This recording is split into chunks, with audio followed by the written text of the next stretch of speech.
Okay, what we're going to do now, we're going to have a close look at the regulator. I'm going to use these circuit pliers, insert one in each of the holes and just undo it. This comes apart quite easily. So inside here you've got a spring and you do have a piston. And inside here, you do have the adjuster housing, adjuster screw housing, which is this component here. Now, what we're going to do, we're going to pretend this gun is a brand new gun, but what we're going to do, we're going to rebuild it anyway. What we'd do, we'd take the 015 O-ring off the piston and replace it with an 015. I know this is a good one, so I'll just put it straight back on. And then you've got an 07 O-ring here. Again, take that off and replace it with a brand new one. This is a brand new gun, so I'm not going to be doing that. And also just inspect the puck, make sure the puck's not come out or been damaged in any way. So that basically is a serviced component. And then on here we've got another 015 O-ring on this component. This is the adjuster housing.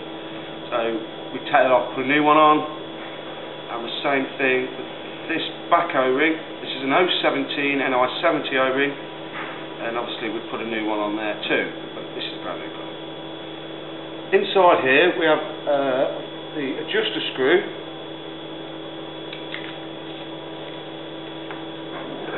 Very simple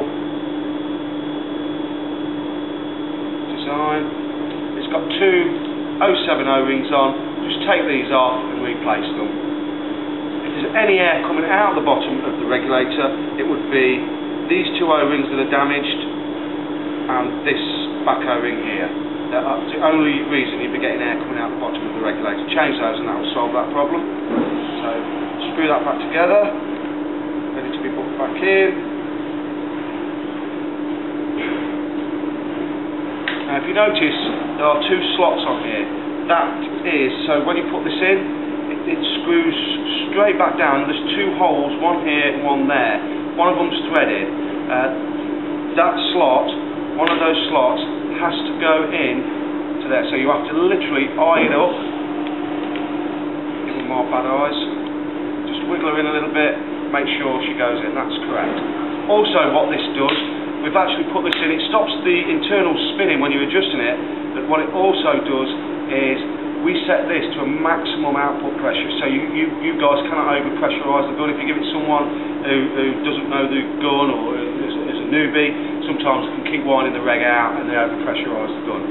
We've actually put a stop on there, so that's the other reason that screw's there. So we've put the velocity adjust housing back in, we put the spring back on the new rebuilt piston, and we slide that in. Piston end first, big end first I should say, slide that in, push that in. We have greased this up, so make it, the grease, I would use a light grease. If it's hot, really hot weather, slightly heavier grease. Just screw that back in, just wiggle her in a bit. Screw that down now. We've got three O-rings on here. We've got a 611 O-ring. We've got an 017 O-ring, and this middle one is an 18 O-ring. Screw that back together, and that we've replaced all the O-rings, and that is a rebuilt regulator ready.